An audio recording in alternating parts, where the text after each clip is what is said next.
Bertanya, tadi Antum sempat membahas tentang sifat-sifat Allah yang sempurna. Beberapa hari yang lalu ada teman saya yang tanya ke saya, Mbak Nafilah, kebetulan anak ini memang baru hijrah gitu ya, baru belajar Al-Quran, baru baca-baca. Dia tanya, Mbak Nafilah, Allah itu boleh nggak disifati sama sifat yang mohon maaf kurang baik seperti makar, penipu atau yang lain, karena Allah kan sangat sempurna. Dan dia kebetulan waktu itu dia lagi menyebutkan ayatnya ke saya yang wayamkurullah wayamkuruna gitu. Saya wa makaru wa makarullah wallahu khairul makirin wa hum la yash'urun. Nah di situ dan di surat Al-Anfal juga ada ayat yang tentang Allah itu sebaik-baiknya tipu daya gitu, mempunyai tipu daya yang sebaik-baiknya. Nah itu kan menunjukkan kalau Allah itu punya sifat tipu daya. Jadi dia waktu itu agak ngotot ke saya, berarti Allah juga bisa dong disifatin sama sifat yang jelek-jelek yang seperti itu Mbak Nafila gitu katanya. Menurut Antum itu gimana? Saya juga masih belum jawab sampai sekarang pertanyaannya teman saya itu, karena saya masih bingung gitu. Jadi saya tanya sama Gus gitu, mungkin ada pencerahan gitu buat saya menjawab gitu. Terima kasih. Assalamualaikum warahmatullahi wabarakatuh. Itu begini ya, jawab seperti itu rileks saja. Yang jelas jenengan harus terima kasih sama yang tanya, nganggap jenengan pinter itu. Sampai tanya itu berarti nganggap jenengan pinter. Itu satu prestasi, itu orang, nggak semua orang ditanya itu. Itu begini ya kalau dalam ilmu balaghah. Makanya saya ini kan pengajar ya, pengajar fikih juga pengajar balaghah, juga pengajar tasawuf, pengajar mantek. Kalau di pesantren kan memang semua itu diajarkan Pak Fatullah. Ini juga dulu mondok di buyut-buyut saya di Kudus itu, di pondok tertua di Kudus buyut saya. Makanya hormat saya itu bukan karena beliau punya etika, memang aturannya harus hormat gitu. Saya juga harus hormat beliau karena beliau rektor, ya sudahlah saling menghormati. Bapak itu kalau sama penanya itu hormat, ditanya dia sudah sopan, jadi kita harus menghormati orang sopan. Yang tanya hormat ke kita karena kita dianggap alim, kita hormat sama penanya karena orang sopan. Mau tanya itu juga gengsi loh, masa dokter tanya itu kan ribet kan. Saya kemarin ditawani di Unisula masuk dikasih dokter honoris causa. Kenapa Gus gak mau? Saya takut kalau masuk neraka, masa dokter masuk neraka kata saya. Kan ya tidak lucu juga itu. Akhirnya dokter-dokter itu, iya Gus saya udah pernah kepikiran ya. Akhirnya mereka terus mau udah takwa, udah Gus kita harus takwa, kan malu dokter kok masuk neraka. Oh begini jawabnya ya, semua ilmu itu harus kita pelajari karena melihat sisi ekstrimnya, sisi buruknya. Ya saya ulang lagi ya, ilmu itu harus Anda pelajari karena melihat sisi ekstrimnya, sisi buruknya kalau kita tidak tahu. Sehingga dengan cara itu kita tahu secara serius. Misalnya nikah sekali gak sah kategorinya zina misalnya. Kenapa anak angkat dilarang oleh Islam? Saya ulang, kenapa anak angkat dilarang oleh Islam? Kalau mau baik-baik saja, tapi nggak perlu ada anak angkat. Kenapa? Sekali perempuan ini tadi ditulis misalnya binti Fathul Wahid, binti Bahauddin, itu nanti di KUA itu dikira itu walinya. Padahal hakikatnya tidak walinya. Maka nggak. Nah, ketika ini menikahkan, nikahnya sah nggak? Nggak kan? Karena dinikahkan oleh orang yang hakikatnya tidak walinya, itu satu. Sisi ekstrim kedua adalah ini nyata pernah terjadi. Anak ini kuliah terus pacaran. Ternyata pacaran sama kakak kandungnya. Jadi itu ceritanya ada anak dari Bojonegoro tipe anak angkat sama orang Jakarta. Singkat cerita sama-sama dewasa kuliah. Sampai pacaran sampai mau kawin. Nah, pas mau kawin tuh yang lamar adalah Pak D-nya. Pak D yang Bojonegoro datang ke Jakarta. Terus dia ngetik, ini kok rumah yang dulu saya titipin ponakan saya. Ternyata itu adik kandung. Karena si adiknya tadi pakai binti langsung yang Jakarta, sehingga anak Bojonegoro perasaannya pacaran sama anak Jakarta. Nah, di sini kelihatan betapa hebatnya Islam ketika benar-benar melarang anak angkat dengan makna menasabkan. Kalau dengan makna kasih sayang nggak apa-apa ya, tapi kalau dengan makna menasabkan nggak boleh. Paham ya? Karena ada sisi ekstrim nanti bahayanya tadi. Nah, terus, nah ilmu balaghah juga gitu. Di antara ilmu sisi ekstrimnya ilmu balaghah adalah kalau kamu tidak memahami balaghah, maka kamu akan mengatakan Quran ini bohong. Karena kamu tidak tahu tasbih itu apa. Terus misalnya gini, Allah memaklumatkan di Quran bahwa orang kafir itu sumum bukmun umyun. Sumun artinya itu budak, apa ketuli. Bukmun artinya bisu. Umyun artinya buta. Itu kalau kamu nggak ngerti balaghah, maka faktanya apa? Ternyata orang kafir tidak tuli, tidak bisu, tidak buta. Tapi kalau kamu ngerti balaghah akan tahu ini tasbih yang balik, perumpamaan yang sempurna, kesusastraan. Jadi kalau orang muji Nabi itu nggak boleh bilang anta kasamsi, itu kurang keren.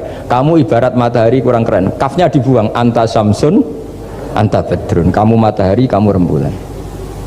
Nah, kalau orang sedang pacaran itu kalau bilang kamu ibarat bunga, itu kurang keren. Wah, kamu ya bunga saya itu kan, terus keren kayak. Nah, itu balaghah. Nah, di antara balaghah itu ada namanya wal ityan bil kalimah lil musyakalah. Jadi mendatangkan kalimat bukan dengan makna semestinya tapi lil musyakalah. Musyakalah itu perimbangan. Wa makaru wa makarawah. Mereka bermakar dengan tipu daya. Wa makarawah, dan Allah pun melakukan itu. Berarti Allah menipu daya mereka? Ya enggak. Kalau dilakukan orang baik itu namanya kecerdasan. Tapi kalau dilakukan orang dolim itu namanya tipu daya. Jadi misalnya gini, ada orang bikin alarm supaya maling itu terdeteksi atau pakai CCTV, itu namanya kecerdasan. Tapi kalau maling pakai CCTV untuk kalau nyolong, ngerti pergerakan yang punya rumah. Jadi sama-sama melakukan itu tapi beda. Sama mati juga gitu. Ketika kita pecundang matinya mati sangit gitu, tapi ketika kita pahlawan matinya mati syahid. Artinya ya sama-sama mati. Nah, di balaghah itu ada istilah musyakalah. Musyakalah itu ayat itu sebenarnya banyak, Mbak. Ada yukhadi'una waha wa huwa khadi'uhum wa yamkuruna wa yamkuru wa makaru wa makaru, itu banyak. Jadi di antara sisi yang harus kita pelajari dari ilmu balaghah adalah kalimat itu banyak yang tidak semestinya. Ya tadi misalnya kita bilang coba kamu jalan dulu. Kalau kita bawa mobil, maksudnya mobil itu jalan, kita duduk, tapi kalimatnya tetap sudah kamu jalan dulu. Mau naik mobil kok dibilang jalan. Jadi berdiri juga gitu. Ya yuhal muddathir kum fa'anzir. Kum, berdirilah kamu. Berdiri maknanya mengurus sesuatu yang serius. Itu orang Arab bilang berdiri. Sehingga disebut wayuqimuna sholat, dan mereka mendirikan sholat. Apa semua sholat itu bentuknya berdiri? Nah, nuruti cangkem elek kan protes ya? Makanya begitu juga sholat. Sholat itu harus menghadap kiblat. Yang bener aja. Kalau pas sujud menghadap apa coba? Menghadap tanah kan? Jadi kalau nurutin bahasa ini nggak ada yang bener gitu. Maka berhati-hatilah dalam bahasa, karena bahasa itu nggak jelas. Kalau kamu sedang senang istri kamu, mesti bilang gini, wah saya cinta kamu karena kamu cantik. Harusnya istrinya tersinggung. Sehingga gini, berarti suatu saat kalau saya jelek Anda sudah tidak cinta kan? Kebetulan para istri tidak pinter sehingga dipuji gitu ya seneng. Sebetulnya itu tidak pujian, itu bahaya itu. Berarti dia mencintai saya sejauh saya masih cantik. Kalau enggak ya sudah macam-macam. Dan ya rata-rata macam-macam betul itu. Artinya bahasa itu nggak usah dimaknani. Makanya saya kemarin bilang sama Pak Rohidin itu, Mbok ya UI itu kalau ngaji misalnya Bukhari dengan pemaknaan ulama. Karena maknani bahasa ini satu pekerjaan yang kalau tidak ulama tidak bisa. Apalagi bahasanya Rasulullah SAW. Bahasa itu susah. Dalam keseharian saja kita maknani susah, apalagi bahasanya Quran dan hadis. Ya contoh paling gampang gitu. Wa yuqimuna sholat, mendirikan sholat. Kita berdiri tegak demi bangsa ini. Memangnya perang harus berdiri, kadang harus tiarap kan? Jadi bahasa itu selalu sering, kalau di balaghah disebut hakikat dan majas. Ada makna hakikat, ada makna, dan itu harus kita kaji. Kalau enggak ya fatal, memang hasilnya fatal. Kalau enggak ya, makanya saya dulu ketika ngaji itu ya banyak santri yang agak kurang ajar betul. Sampai sanggul rajanya gini Pak Khalil, Anda orang teknik pasti tahu, Gus, soft paling baik itu yang mana? Soft awal kata saya gitu. Baru agak baik kedua, ketiga. Ya kalau gitu gampang Gus, masjid tuh bikin selatan utara, semuanya soft jadi awal. Selagi bentuknya barat timur pasti ada dua tiga. Paksa mereka di soft awal dengan desain masjid selasa utara apa?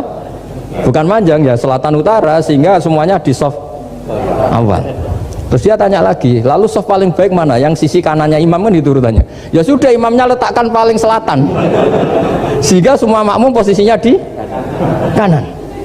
Ya kalau itu anjuran Islam ya didesain sak bangunannya ribet gitu. Coba kalau kamu jadi kiai ditanya gitu mangkel apa enggak? Wah ini kurang ajar betul orang ini. Selagi bangunannya memungkinkan soft 2, 3 pasti nanti ada soft 2 dan dipaksa saja, yaitu tadi bangunannya memanjang selatan utara, imamnya diletakkan paling selatan.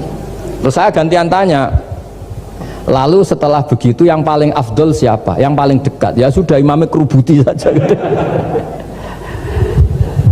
Itu nah makanya yang sering perdebatan NU dan Muhammadiyah, dan itu kalau mau dianalisis secara ilmiah sebetulnya normal semua, karena teks hadis itu memang butuh pemaknaan. Nabi, saya beritahu ya, Nabi itu kalau habis sholat itu memang di semua teks itu akbala ali nabi wajih. Saya sering ketemu tokoh-tokoh Muhammadiyah ya baik-baik saja, ketemu tokoh NU ya baik-baik saja, karena ini masalah teks. Saya ulang lagi, karena Rasulullah SAW idan sorofa min sholatihi akbala ali nabi wajih. Nabi setelah sholat itu menghadap ke musolli, ke makmum, kira-kira kalau Indonesia menghadap ke timur.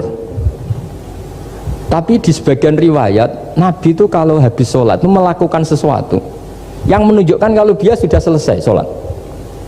Jadi filosofinya itu yang penting memaklumatkan kalau beliau sudah sholat. Karena dulu itu begini, Nabi itu kan tokoh sentralnya, beliau akramul khalqi, beliau sayyidul anbiya wal mursalin, sehingga orang tuh kadang lari itu dari jarak 7 kilo, 6 kilo, 7 kilo lari supaya menangi sholat bersama Nabi. Nah ketika mereka jadi posisi masbuk itu tertinggal oleh imam. Kalau Nabi posisi tetap menghadap ke barat dengan posisi orang sholat, nanti yang baru datang ngira Nabi masih sholat, dan kalau kadung makmum ternyata Nabi sudah selesai. Itu sholatnya namanya nggak sah, karena apa? Mengikuti orang yang hakikatnya sudah ada sholat. Terus semenjak itu jadi ilmu, maka kesunatan bagi imam setelah salam harus memaklumatkan ke hadirin kalau sholatnya selesai. Itu bisa dengan gerakan menghadap ke makmum atau menghadap ke utara atau apalah, pokoknya yang penting jangan rokokan lah misalnya itu. Ya pokoknya itu aja disarah-sarah. Ini cerita pendapat ulama, bukan pendapat saya. Jadi segampang itu ulama, sehingga ya orang-orang yang alim dari kelompok Muhammadiyah yang lihat NU yang begitu ya biasa, yang alim melihat Muhammadiyah gitu ya biasa. Karena kita ini masalah teks. Apa? Masalah teks. Teks itu mesti orang akan memaknai secara proporsional. Saya berkali-kali menyontohkan kemarin ngaji di Ulil Albab, wa ma min amin illa wa yukhayyalu takhsis. Tidak ada kalimat umum kecuali terbayang khususnya. Nggak boleh kalimat selalu umum. Misalnya saya contoh paling gampang itu tadi, cung nak melaku jo pelengaan itu, kalau jalan jangan toleh kanan toleh, itu semua ilmu adab pasti begitu. Tapi kalau di jalan raya tetap nggak melengak. Tapi itu nggak diutarakan oleh orang tua kita, karena anak ini pasti paham lah kalau mau nyebrang jalan ya harus. Tapi kalau kita nasihati kan tetap, cung kalau jalan-jalan jangan lihat kanan lihat kiri, jangan. Tapi hakikatnya sama, cung kowe nak sholat sing anteng tuh kan nggak gerak. Wah ya gak sah lah, tahu gak rukuk gak sujud, anteng aja. Ada ini cerita, jadi kalimat itu sesuatu yang pemaknanya tuh pasti proporsional gitu. Kalau kamu sholat dinasihati gimana? Sing anteng. Ya sholat kalau anteng sah nggak kira-kira? Nggak sah kan, berarti nggak rukuk nggak sujud kan, anteng aja diam aja. Ya sama, saya berkali-kali nyontohkan istri kamu kalau sedang baik dengan kamu, sudahlah Pak, kamu ingin apa saja tak dukung, bilangnya apa saja. Tapi kamu jawab saya ingin poligami, wah perkara itu. Padahal bilangnya apa saja. Maksudnya kecuali itu kan gitu. Ya makanya ini cerita lah, Quran itu ada sekian kalimat yang maknanya itu proporsional, seperti wa makaru. Jadi misalnya gini ya, contoh paling gampang yang populer, Nabi di Gua Thur. Gua Thur itu ya gua Arab ya, kedalamannya tidak banget dalam. Terus Allah merekayasa itu dengan cara ada laba-laba yang masang jaringnya di situ, terus ada burung dara yang di situ. Itu ya disebut makruh, rekayasa Tuhan. Tapi orang pasti sepakat itu namanya kecerdasan. Karena orang kafir yang mengklaim dirinya cerdas, dirinya terlatih, dirinya ahli mendeteksi musuh, ternyata hanya ditipu seperti itu, nggak tahu. Nah karena ini pekerjaan kesalehan disebut kecerdasan. Apa disebut? Tapi andaikan sebaliknya, nyuwun sewu, ada orang lari dari kejahatan terus merekayasa seperti itu, disebut rekayasa karena bentuknya kejahatan. Jadi ada sesuatu yang sama tapi ketika dilakukan orang soleh itu baik karena nanti itu disebut kecerdasan. Kalau dilakukan orang dolim itu buruk karena itu disebut rekayasa. Ya kira-kira seperti itu.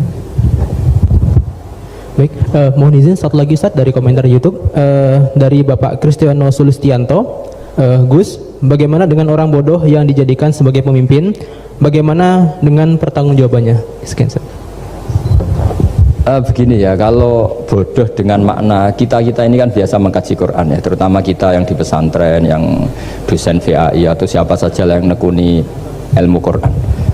Ada sisi manusia itu punya sifat permanen yang oleh Allah disebut wa kanal insanu dzaluman jahula. Manusia itu banget bodohnya kata Allah. Sudah banget bodohnya, banget dolimnya. Sehingga kita bilang bodoh itu sebenarnya bukan ngenyak ya. Ya memang manusia mau tidak mau harus bodoh lah. Teorinya gampang, yang perlu diketahui itu kan banyak. Toh kita harus dititipi ilmu hanya sedikit. Dari yang banyak tahu sedikit itu namanya apa coba? Bodoh kan? Jadi sifat bodoh itu tidak perlu kita hindari banget. Mbok kita sudah alim, sudah alama, sudah apalah, tetap ada saja yang kita tidak tahu kan. Lalu pertanyaannya, gimana kalau orang bodoh itu mimpin? Bodoh apa? Kalau bodoh tentang uang ya bagus. Makanya Nabi pernah ngendikan aksaru ahlil jannah al-bulhu. Nanti penduduk surga terbanyak itu orang-orang bodoh. Misalnya ada rektor, menteri, pejabat nggak pernah korupsi, itu teman-temannya bilang pinter apa bodoh? Teman yang kroni itu bilang apa? Bodoh kan, punya kesempatan udah diambil, itu namanya bodoh. Tapi kalau malaikat bilang ini pinter gitu karena bisa mengendalikan apa? Nafsu. Makanya kalau pertanyaannya gimana hukumnya orang bodoh yang mimpin? Bodoh apa? Kalau bodoh cara mimpin ya memang keliru betul. Wong bodoh cara mimpin kok tetap mimpin. Tapi kalau dia bodoh, nggak tahu caranya korupsi, nggak tahu caranya selingkuh, nggak tahu caranya nggak bener, itu ya pinter itu. Karena Nabi itu yang kadang muji itu aksaru ahlil jannah al-bulhu, masyhur hadis itu. Kebanyakan penduduk surga itu orang-orang bodoh. Sampai Mbah Mun tuh kalau guyon ya lebih guyon timbang jenengan. Kata Mbah Mun gini, aku itu saake suar wargane wong-wong bodoh saake kenaan malaikat ya. Kan di surga itu orang akan dikasih sesuai keinginannya. Wong desa-desa itu taunya makan enak kan jadah, terus uduk gitu. Terus bayangkan cantik tuh ya orang ya kayak gitulah, orang desa rodok melek sidik ya cantik, terus bangir sidik ya cantik. Karena surganya memberi yang diinginkan, akhirnya menunya ya itu saja. Karena dia kan nggak pernah makan pizza, terus nggak pernah melihat orang cantik Pakistan, Turki, jadi seleranya ya itu.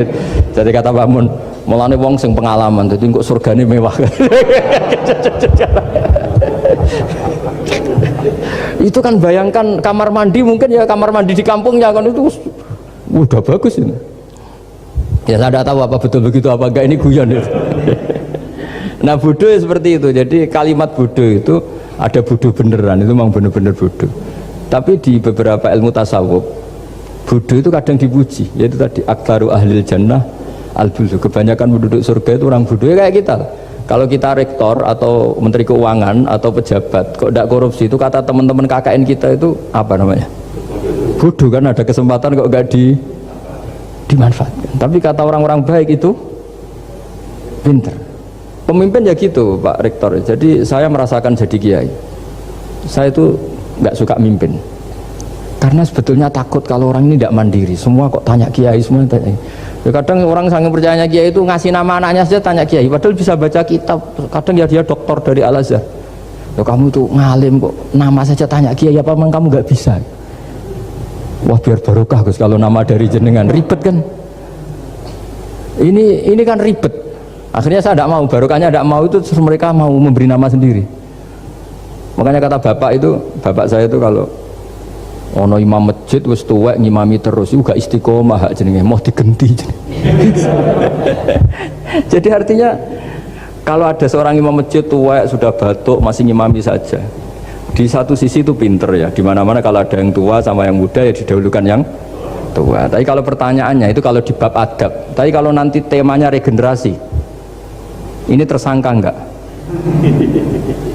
Ya saya ulang lagi ya, ada imam tua sudah batuk-batuk, kalau temanya akhlak dibenarkan, di mana-mana kalau ada yang tua yang jadi imam ya tua. Tapi kalau temanya regenerasi tersangka kan dia. Lah ini lainnya gimana ini kok nggak regenerasi nih? Artinya gini, makanya saya bilang kalimat bodoh beneran apa bodoh yang relatif nisbi gitu. Jadi manusia itu seperti itu, makanya disebut wakanal insanu zaluman jahula. Di bab adab dia benar jadi imam, tapi kalau babnya regenerasi salah. Makanya kalau jadi pemimpin berkali-kali, makanya benar Indonesia dibatasin 2 periode. Harusnya kalau teori pengalaman, benar mana presiden ketiga sama kedua? Benar ketiga kan lebih punya pengalaman. Tapi kalau dibalik pakai teori regenerasi, memangnya orang Indonesia hanya dia tok yang bisa jadi presiden? Tapi kalau pertanyaannya, yang belum pernah jadi presiden sama yang pernah jadi presiden, kira-kira mimpinnya tahu mana? Ya kalau yang manusia itu bisa dibolak-balik gitu. Makanya saya berkali-kali bilang agama yang urusan sosial itu tidak ada pakemnya. Gimana hukumnya orang soleh berteman orang fasik yang dugem yang apa? Buruk. Nggak boleh orang soleh berteman orang fasik, takutnya ketularan. Tapi kalau dibalik, boleh nggak orang soleh membina orang fasik? Boleh, bisa bina kalau berteman.